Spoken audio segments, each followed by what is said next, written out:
risen from the ashes to school the masses. Hello everyone, welcome to another edition of the Scholars Wrestling Show.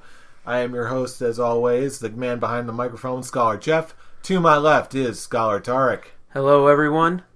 For the past few weeks, I've been trying to do some kind of elaborate intros for when Scholar Jeff is introducing me. But this week is kind of a exception because not even the power of the New Day's positivity can help me with this one. Oh boy, that bad, huh? Yeah, this has not been a fun week of wrestling for me. Well, we'll address all of that.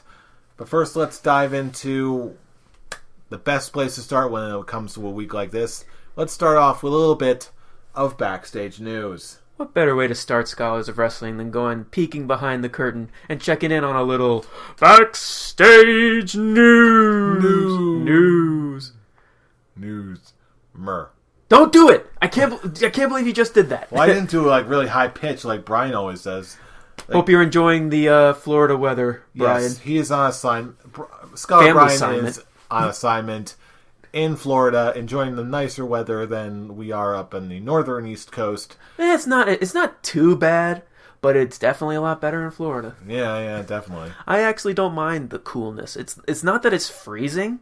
It's just it's nice, cool temperatures, and I actually kind of like it. Yeah, as long as snow's not coming down, that's all good with me. We probably don't have to worry about that for another couple months. Oh, yeah. Please. From your lips to God's ears. But anyway, before we get to all that, we had on Jimmy Kimmel this week. Jimmy Fallon. Did I say Jimmy Kimmel again? You did. Okay. On Jimmy Fallon, The Undertaker randomly showed up, accompanied by Brad Maddox in a turkey suit. Did you see this? Of course I did. My immediate response was, I had no words. I had no words to take. I watched the clip from Jimmy Fallon. He's like, "Can you have the WWE's The Undertaker tombstone a man in a turkey costume?" I'm like, "Oh my God, they're really gonna do this."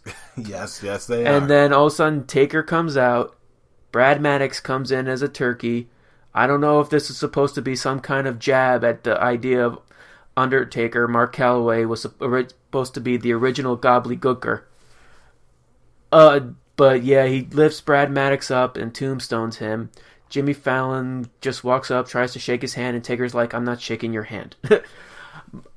From me not liking Jimmy Fallon, I am not a fan of his. I think he is overrated. To Undertaker, I know it's for his 25th anniversary of being in the wrestling business as The Undertaker. It's just very odd to see the Undertaker character show up on a talk show. Yeah, I think odd is the best way to put it. There's something seemed very unusual about when I saw The Undertaker come out on Jimmy Fallon of all places. Like, yeah, he sure still looks cool, but it just seems really out of place. It was very out of place. It just didn't fit. That's why I wasn't a huge fan of it. I'm just like, Undertaker, come on, you're better than this. It was just a very unusual thing to do. You're my holy grail of wrestling, like wrestlers. If I meet you, that would definitely be I've reached the top of the mountain of my fandom because he was the one that got me into wrestling in the first place. Mm-hmm. From Survivor Series. It was the very first event I've watched ever in wrestling. Survivor Series 1990. Which was, of course, The Undertaker's debut, and it was The Undertaker that got me into wrestling in the first place. Wow. So, seeing this, I was like, okay, Vince, was this your idea? A lot of things were his idea, for better or for worse. It just, it kind of hurt. Right here. There's worse and more condescending things I've ever seen wrestlers do, so it was a little odd for me. Has Undertaker ever showed up on any talk show outside of... Yes, he has. Regis and Kathy Lee. When was this? Back when around the time closer to when he first debuted, he showed up on Regis and Kathy Lee with Paul Bearer. Why do I not remember this? I remember seeing footage of it. It actually happened. I believe it. Yeah, I'll look it up for you later. It's really weird in hindsight. Paul Bearer is totally in character, and Taker is just sort of going with the flow. It's very weird. Well, I actually do. If with you keep saying Jimmy Kimmel, I wish he was on Jimmy Kimmel. Yeah. Because It's all right. Like I said, I don't like Jimmy Fallon. I know. I'm not a big fan of him either, but still, I've seen him done worse. At least he brought back Keenan and Kel again, so there's something to be said for that. He was not the favorite in that skit. Not at all. But it's the thought that counts. Speaking of the thought that counts, just breaking as of the time of this recording, Billy Gunn is fired for high testosterone levels. Okay. So no more Mr. Ass Trainer. Mr. Training the Ass. Or whatever. Mr. Ass Trainer? Mr. Ass Trainer. Wah. He's a fired man. Wah, wah. Oh, I guess this is... I don't know how to really respond to this one because this is still new to me. I just read this today. I didn't really read the details. I just read on Facebook. It's Billy Gunn has officially been released in WWE. Really? Well, I guess I'll find out why tonight. Wait, but you know what? That wasn't even the best part. Apparently, the reason he got fired was because he was on hormone supplements, on testosterone supplements, because he was secretly engaging in powerlifting competitions that the WWE was not aware were taking place. Really? So literally, everyone's coming out with the big punchline, "Oh, they didn't know?" Oh! Their ass should have called somebody. That's brilliant. That's smooth. He went out like he came in, not knowing and needing to call somebody. And he just leaves, and if you ain't down with that, I got 2 words for you. You're fired. These jokes have been writing themselves all day. They really have. Not that the loss of Billy Gunn is a good thing. I mean, he seems to be like a great trainer for the Performance Center and NXT and everything that implies. Just, wow. Billy Gunn seemed to be doing so well for himself. It's really sad. Something tells me this may just be a temporary thing, because I've seen wrestlers fired for stuff similar to this, and they've always come back. Yeah, I really hope so, because I haven't really seen anything on WWE's main site that this is going on. So, for all we know, this could be a motion where they could just be saving face just to enforce the rules, just to make an example. And then maybe they'll bring him back down the road. He is, after all, one of Triple H's boys. So exactly. I doubt he's going to be going too far, but he is apparently already taking independent bookings as of today. Keep himself in shape. Yeah, there you go. Simple as that. Still, it's sad, but I'm sure we'll hear more about this in the coming days, months, and weeks ahead. Until you come back, Billy Gunn, good luck with all your future endeavors. You'll always be the ass man to me. You'll always be the one. Billy Gunn. There you go. Oh, man, that got weird. Anywho. Hell, the one gimmick should have actually took him places. Yeah, I actually liked that gimmick. I liked his theme song. I know, I love that theme song. It really was. It wasn't Ass Man, but it was as close as you can get. I actually think it was very up there with Ass Man. His theme songs were actually very entertaining to listen to. Yeah, they're great. Ass Man sort of had a Attitude Era edge to it, but I've Got It All could apply to... I've got it all. Yeah, that could apply to so many guys. Like, at least long-term veterans and just, like, any number of, like, cocky guys. Hell, Tyler Breeze could take that tomorrow, and it would fit. It would fit, but it also, we're just so used to what he's doing now. Yeah, still, it's sad. We want you back, Billy Gunn. Stop doing the drugs. Speaking of not doing the drugs. Drugs? Yes, butt drugs. We'll just call it with that. We'll just end it with that. Okay, speaking of butt drugs, let's talk about Japan for a moment. Speaking of butt drugs.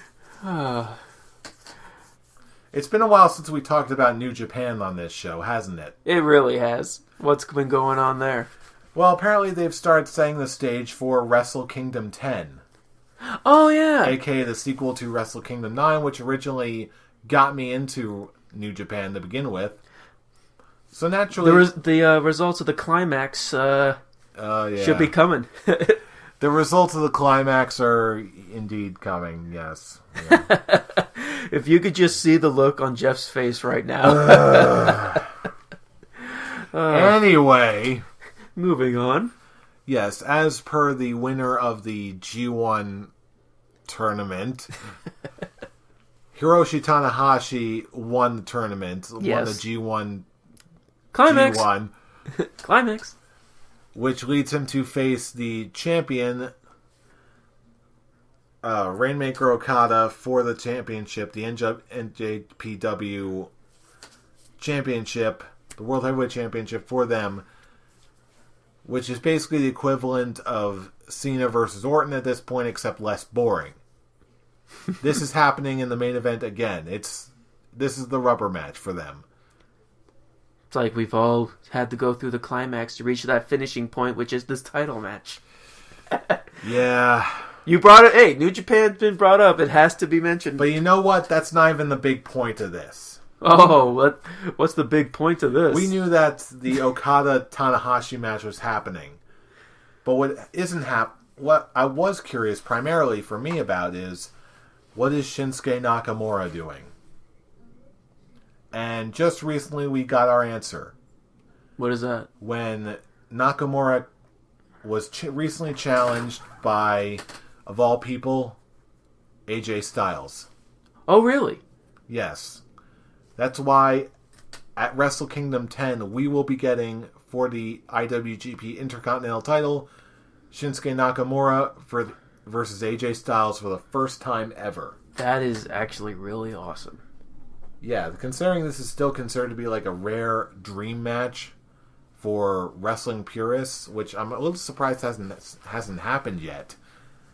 I can't wait to see History this. in the making. Yeah. This is looking like a very similar repeat to what we saw with Wrestle Kingdom 9, I feel.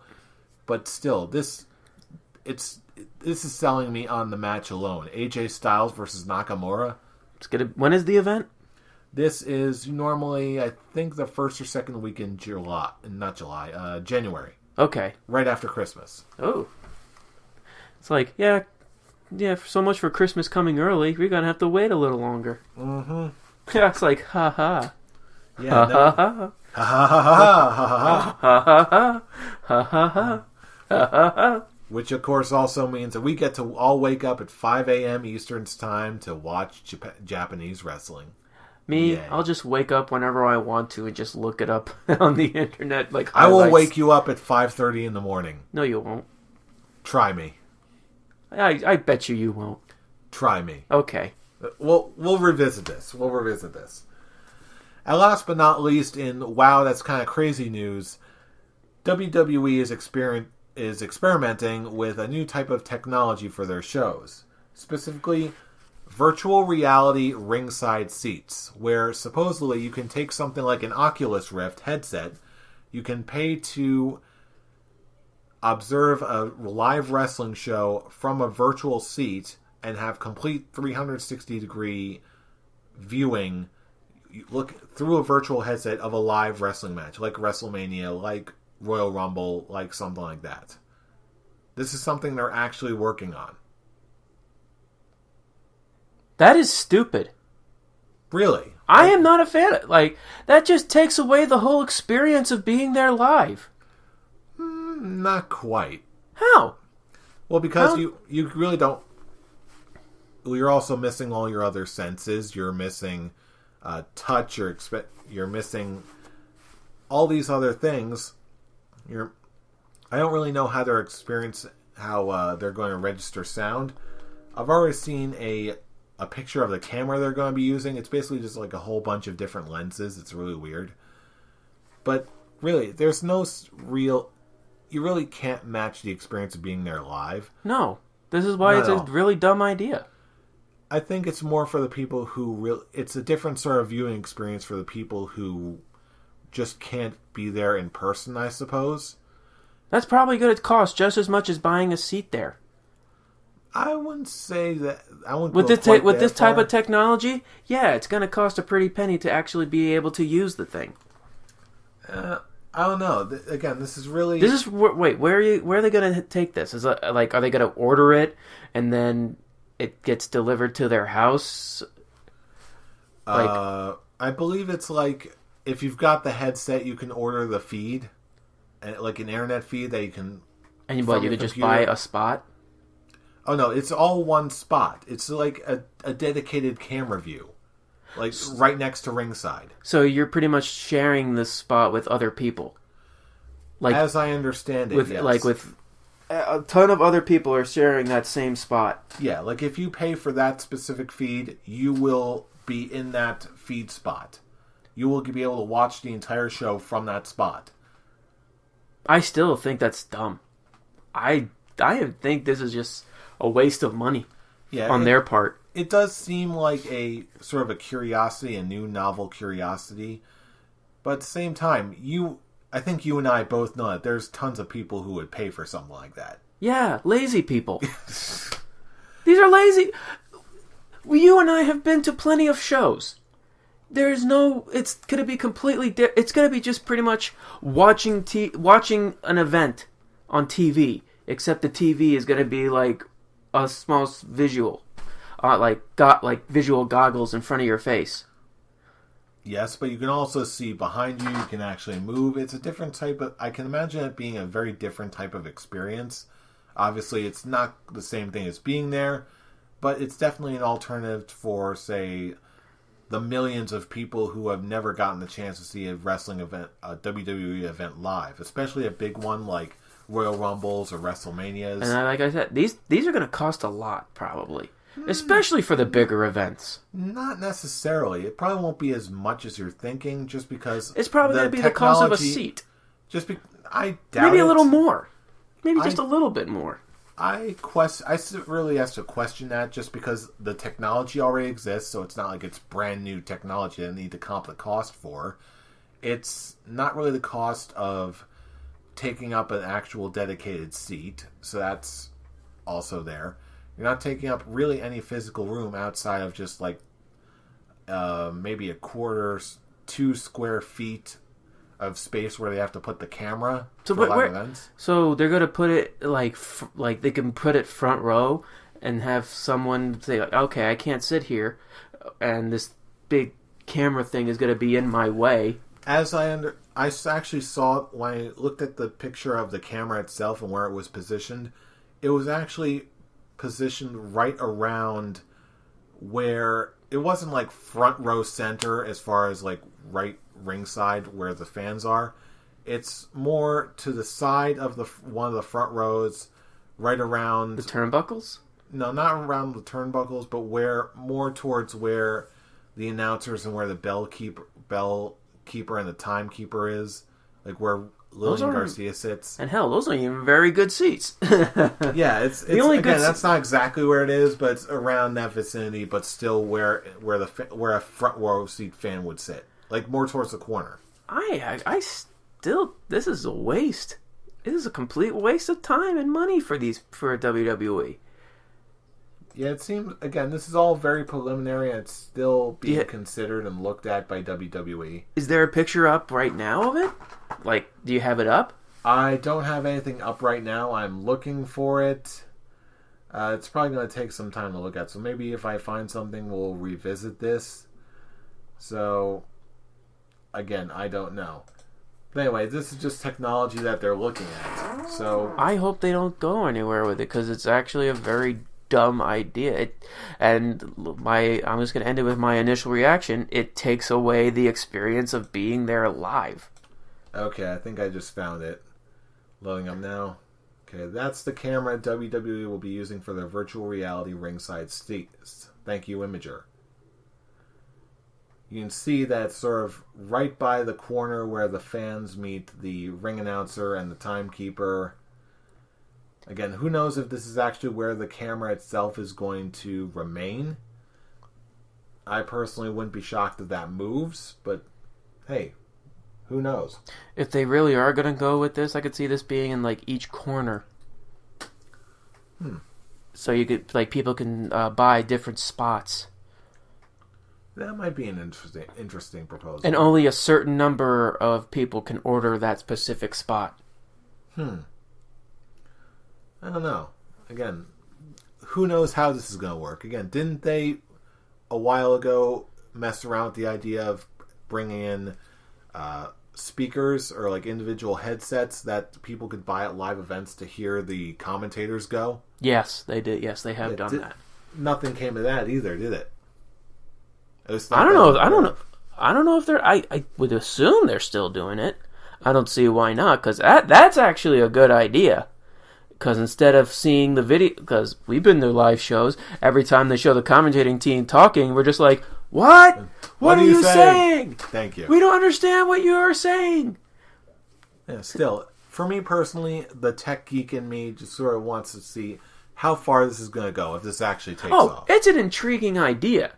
It's a stupid idea, too. Because, like I said, it takes away the experience of being at the shows live, which they love to promote.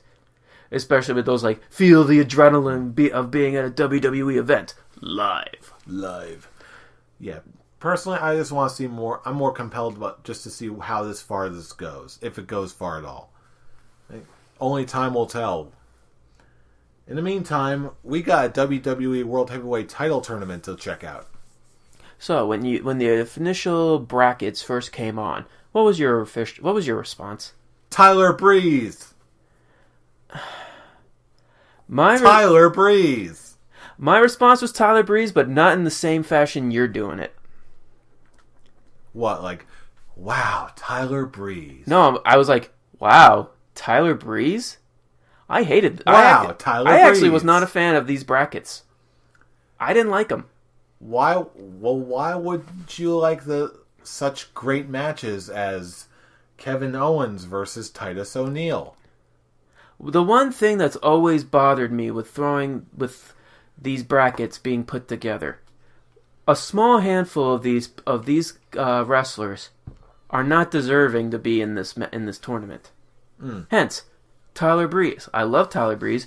He does not deserve to be in this tournament. We talked about this last week. But he's Prince Pretty. His debut match on the main roster is in the WWE World Heavyweight Title tournament. What logic is that? Not much, in all seriousness. And hell, what's the logic of Titus O'Neil being in this? The biggest shocker was Kalisto winning, but the only reason they had Kalisto over Ryback is so they can have a Del Rio versus Kalisto match. But in all seriousness, in defense of all that, did you happen to see the Kalisto versus Ryback match? That one I didn't. That one I actually happened to catch. It actually turned out to be really, really good. I think they went 15 or 20 minutes, and Kalisto went over clean. This is the makings of a decent singles push for Kalisto, as far as I'm concerned. It's not gonna. It's not this.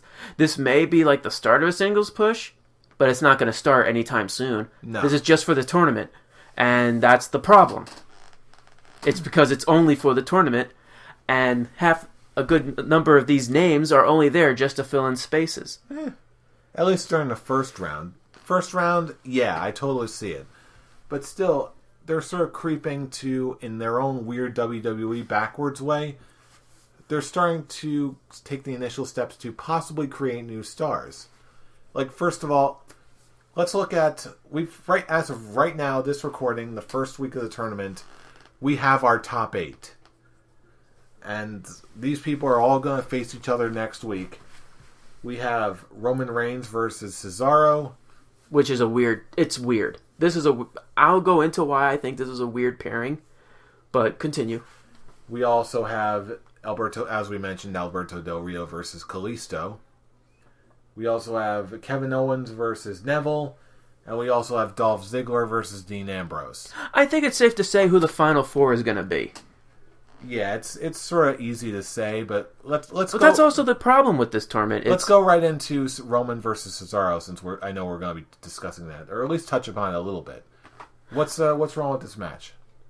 You want to push Roman Reigns to be your top babyface, yet you're having him against one of the most over superstars on the roster. Roman's going to get booed in this match. Yes, he is.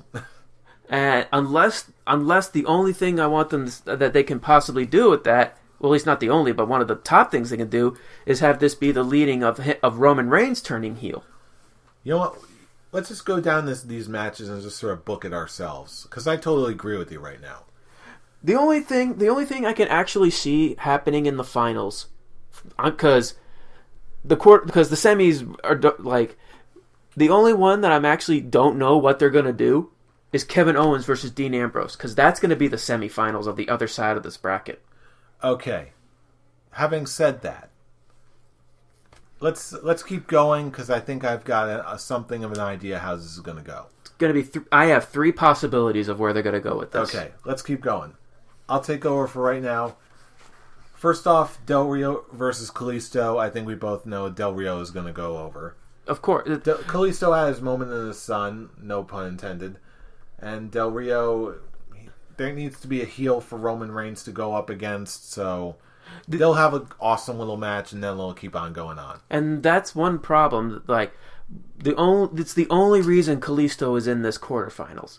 Is because they're gonna put on two Latino wrestlers who can with similar wrestling capabilities, and they are gonna put on a good match. I'm not doubting that. It's just okay. It's not because Kalisto has a chance of being world champion. It's just because we're gonna have a good quarterfinal. Mm-hmm. And that's my biggest issue with this tournament is, as of right now, let's look at the final 8. Okay, next match we've got, let's look at the next match first. We've got Kevin Owens versus Neville. I think we both know Owens is going to win. Oh, yeah. I already named my top 4. Okay, we got Owens. Again, that'll be a great match just because of both these guys' experience with working each other alone. Ziggler, Ambrose. I think we're both thinking Ambrose. Yeah. Okay, we got Ambrose. Okay, Roman Reigns versus Del Rio. I'm guessing we're both going Roman. Yeah. It's pretty clear. Roman. It's pretty clear no matter what. Unless they want to pull some kind of huge swerve and have Del Rio win, which is unlikely, it's going to be Roman Reigns in the finals. Yes. Along with, I'm assuming, Dean Ambrose?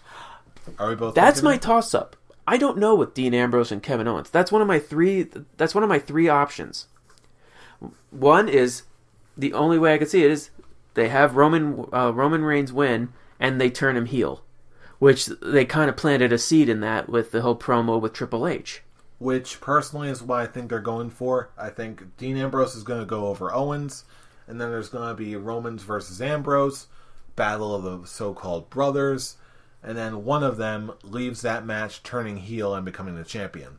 Oh yeah, I as much like I honestly don't see any reason to turn Ambrose heel. Logically, I completely agree with you. It just it doesn't make any sense to me. Which, if anything, like what is. My second alternative, Dean Ambrose wins and then Roman Reigns ends up turning heel. But the other option is Kevin Owens wins and he actually pulls the biggest upset and wins because they want to have a heel champion going into the WrestleMania season. How likely is it, do you think they're going to do that, though? With Kevin Owens? With Kevin Owens. It's 50-50. In my eyes, I feel like they could easily do that, but they could just as easily do it with Ambrose, unless you're seeing something that I'm not. No matter what, a heel is being champion at the end of this tournament. That I agree.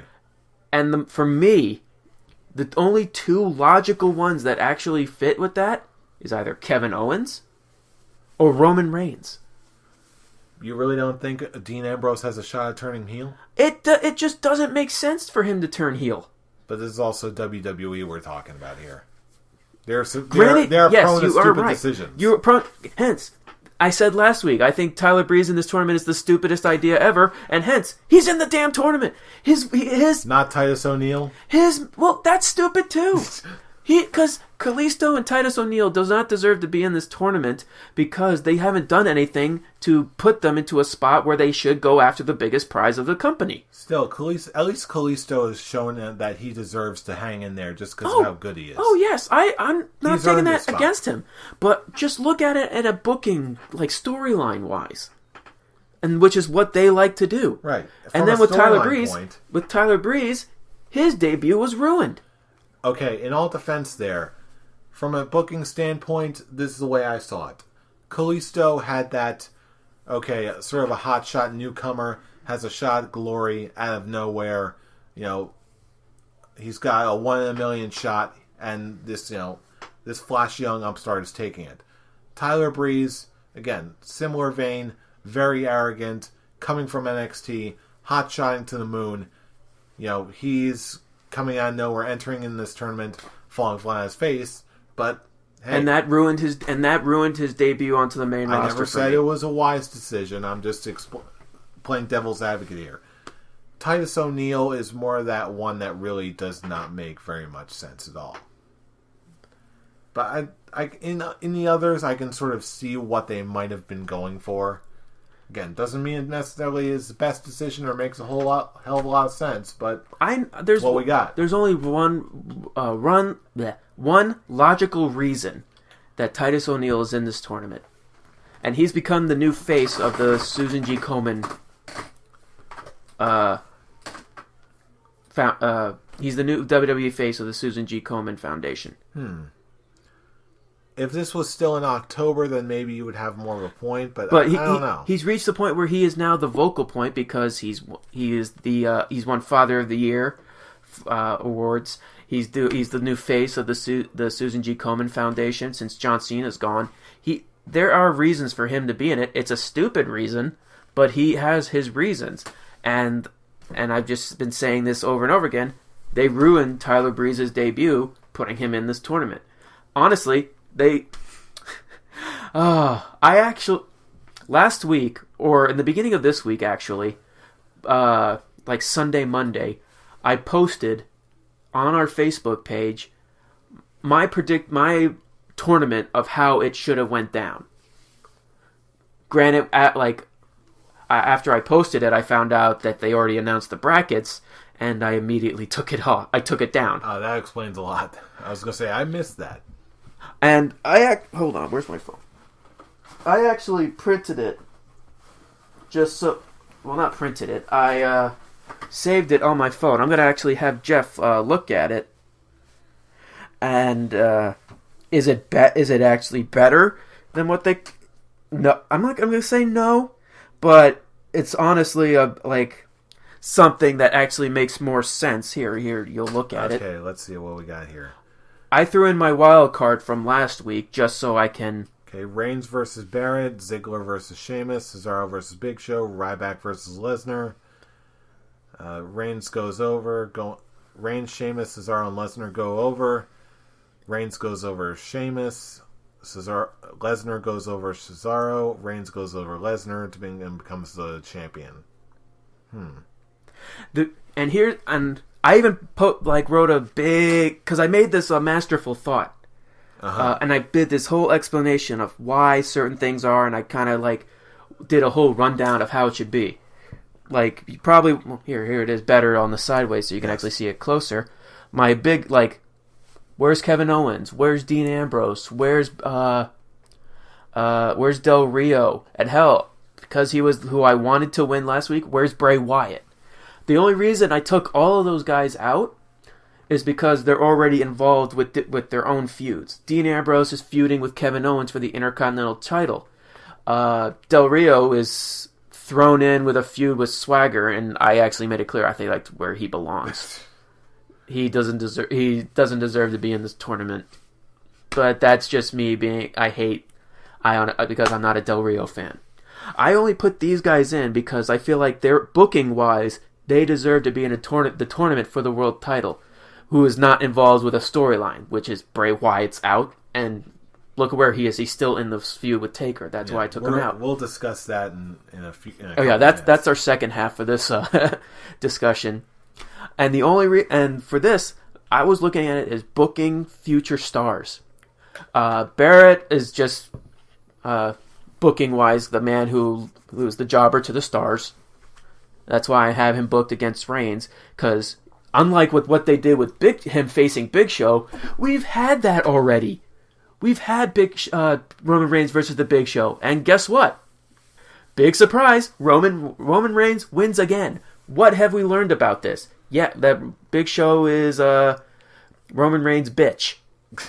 And the reason I put him with Cesaro is because Cesaro is an up-and-comer. He's top mid-card. He's on the verge of being on the main event spot. And having him face the Big Show and having him win clean would show that he is actually reaching that point where he's dominant, especially since I had him face my wild card, Brock Lesnar.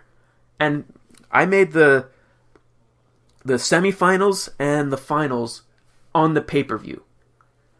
On the pay-per-view of Survivor Series. So that's 3 matches.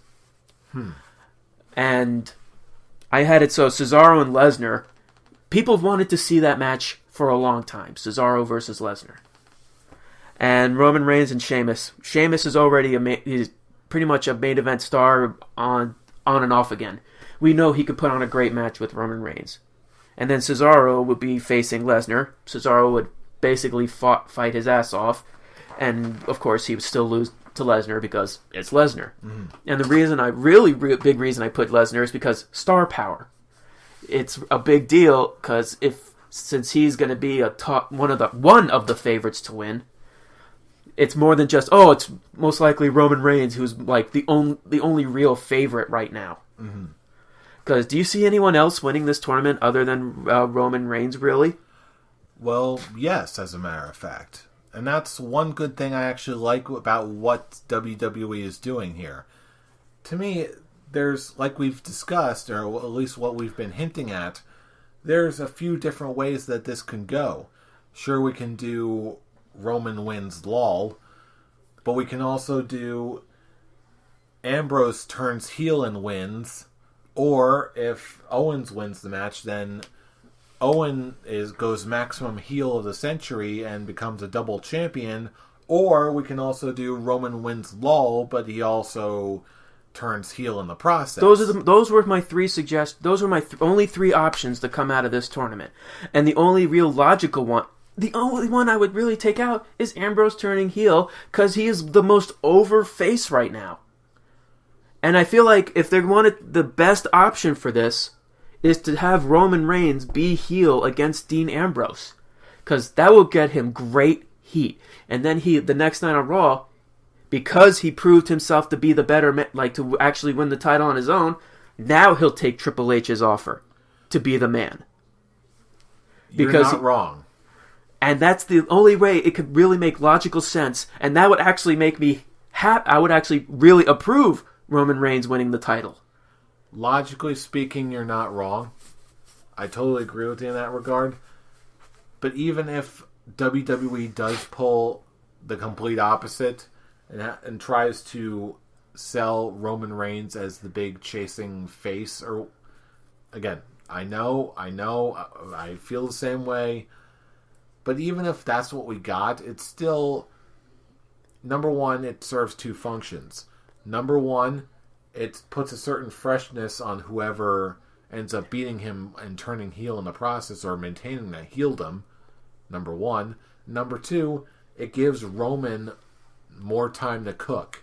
If they're still going to be making him the next big, huge megastar, or at least trying to do that, the best way to do that is to keep the title far away from him for the time being, so he has more time to feud, more time to cook and mature as a wrestler.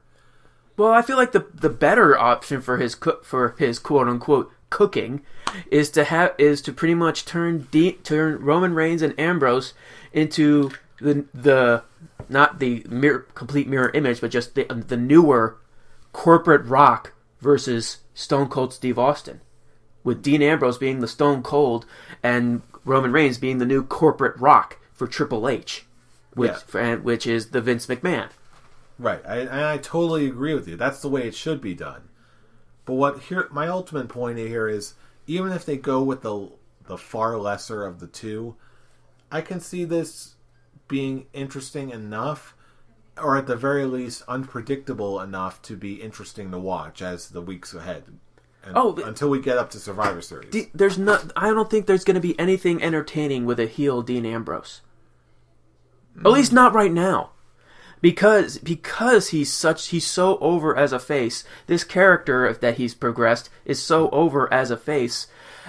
The only if they want to have a heel, it's either turn Roman Reigns heel, have the match end to a point where Dean could have, like, maybe his feet be on the rope and the ref didn't see it, and have the rematch be it, and then shows Roman Reigns then aligned himself with Triple H, take Dean Ambrose out for, let's say, a month. Let's say he comes back at the Royal Rumble and then wins the Rumble, and now it's going to be Dean Ambrose versus Roman Reigns for the title at WrestleMania. Except I actually wasn't really talking about that. I was talking more about the entertainment value of the tournament as a whole. Not necessarily the wisdom of the booking decisions. Wisdom of the booking decisions, I'm with you totally. You're 100% spot on. I'm just talking about because there's still some discussion as far as what might happen, what should happen, how that might look. That to me gives just enough unpredictability where I'm still going to be waiting for Survivor Series with expectation. For me, the only unpredictable thing that come out of this tournament is who's going to win between Owens and Ambrose. Still, that's the only unpredictable thing, because the left side, right? The left side is super easy, and then it's depending who's winning, and knowing how WWE is the best at making the dumbest decisions ever, they're gonna probably use this so to plant the seeds. Like, Roman Reigns is not a guy who sells out, so they're gonna make Ambrose the guy who sells out on Roman Reigns. What real booking logic is that? Because it's not about selling out. It's about desperation. It's about him being hungry. I don't know. Any number of ways. But seeing how the Dean Ambrose character has been this past year, do you see him being that type of guy who would do that? No, but I'm guessing that Ambrose himself can find a way to spin it in the right way.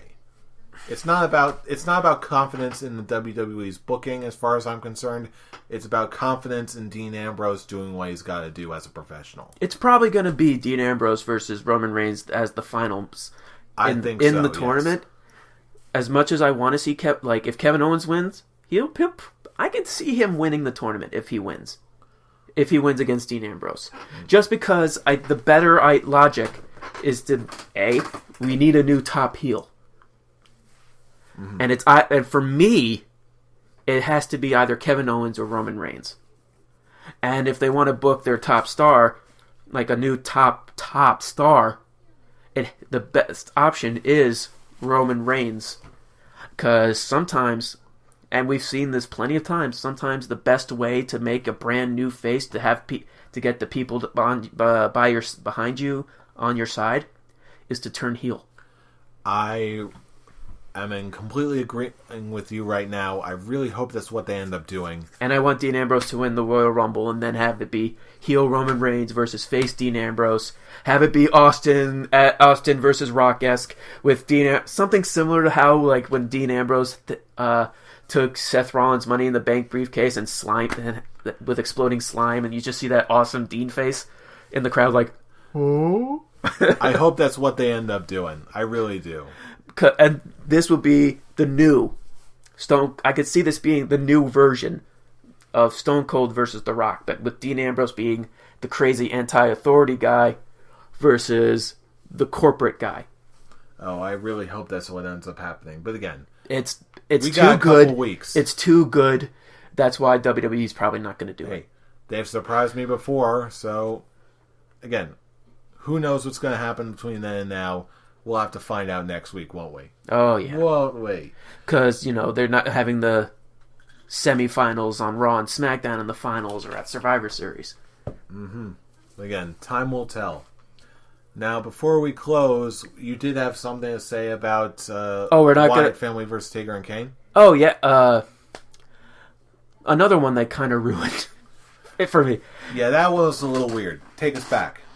Well, you had Bray Wyatt on Raw doing a kind of a eulogy for Kane and Undertaker. And then all of a sudden, Kane and Undertaker show up. No build. 1 week later. 1 week later, and Kane and Undertaker take out the entire Wyatt family. What's the point? Are they gonna have the only way for this to be a real success is if Bray Wyatt wins?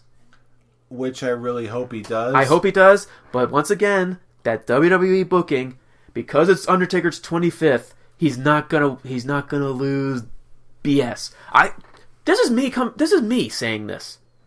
And you know and for how long we've known each other. And I'm a huge Undertaker fan. Yes, indeed. But this is, even though Bray Wyatt was saying this isn't a passing of the torch, this is me taking the torch, which I actually thought that was great. I'm glad he said something like that. Mm-hmm. And this would be the official passing of the torch of whoever he chooses.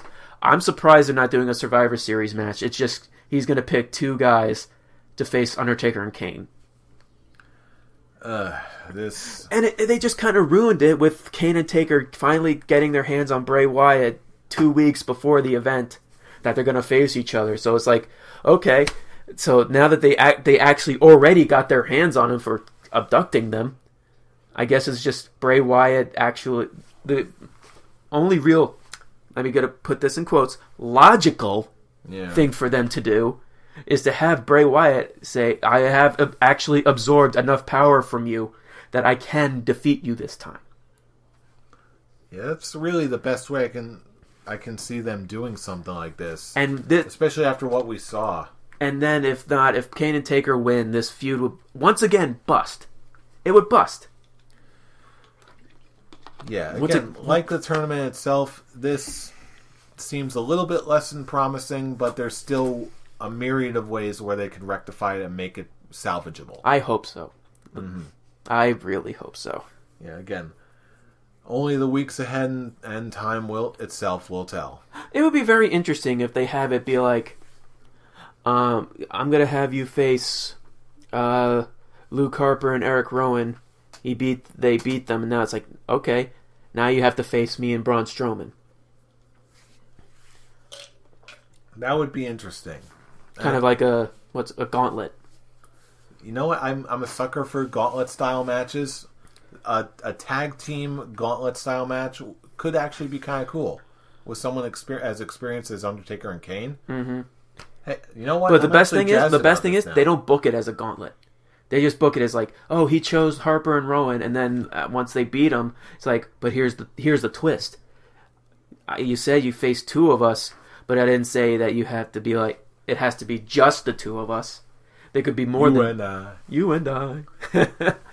Sorry, I had to. I applaud you. But yeah, no matter what the end of it, I think it has to be with Bray Wyatt standing over Taker. It really needs to be at this point. Bray needs the push. He needs this. He really does. Especially now that they're going into WrestleMania. Mm-hmm. And people say, oh, the loss may hurt Taker. No, it won't. It won't hurt him at all. Undertaker is indestructible at this point. Exactly. Mm-hmm. All right. And now, your favorite segments. Scholars Quick Talk? Scholars Quick Talk. Scholars Quick Talk. What do you got for us, sir? I only got 2 of them. But the second one is actually going to be a fun one. It's going to be not really... So you're saying the first one isn't going to be fun at all? Well, nah, it's fun. I'm pulling your leg. It's going to be... The second one is going to be different than what I normally do. Okay, you got me curious. Fire away. All right, the first one is the pre-show for Survivor Series is going to be a Survivor Series match. Are you saying it should be or it should? You think it's going to be? If I think it will be, no. Do I think it should be? I think it could be a lot of fun with featuring some of the undercard guys that really aren't getting a lot of time to show off. Damien Sandow. Who did just come back in full old school Sandow regalia on an episode of Main Event. I read that. I actually want to try and look that up. So do I. I want to find that so badly. But going back to your quick talk question for one quick second, quickly. Smooth. As much as I would think that would be a fun idea to do a little Survivor Series match on the pre-show, I do not have a lot of confidence that it will happen. All right. And now for the second one. Yes. There has not been an official Survivor Series match announced for the Survivor Series card. Yes. Book a Survivor Series match. Okay. Well. No, it can't be like someone who's already in a match or anything like that. It has to be So Undertaker and the Wyatts are out. Yes. Okay, well, this would have to involve, for me, a myriad of the tag teams that are not being utilized right now. For me, it's going to be a 5-on-5 Survivor Series. Just heads up. I'm just going to be rolling with this for right now. Let's take, say, the New Day, and let's see, another heel tag team, maybe the Ascension? No.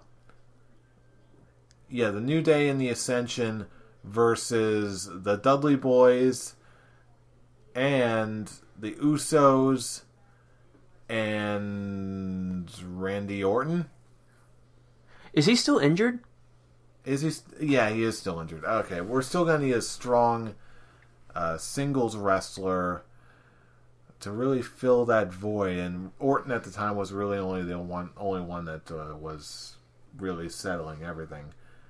Oh boy, I'm having trouble coming up with something. I guess maybe Cesaro or Neville. Okay. Whoever gets eliminated from the tournament first.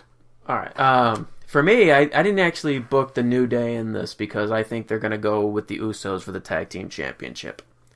And I actually am still blanking on fifth spot for both teams. Well, maybe both teams.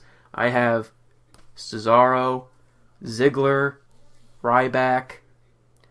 And you know what? I'm just going to throw in the Dudleys.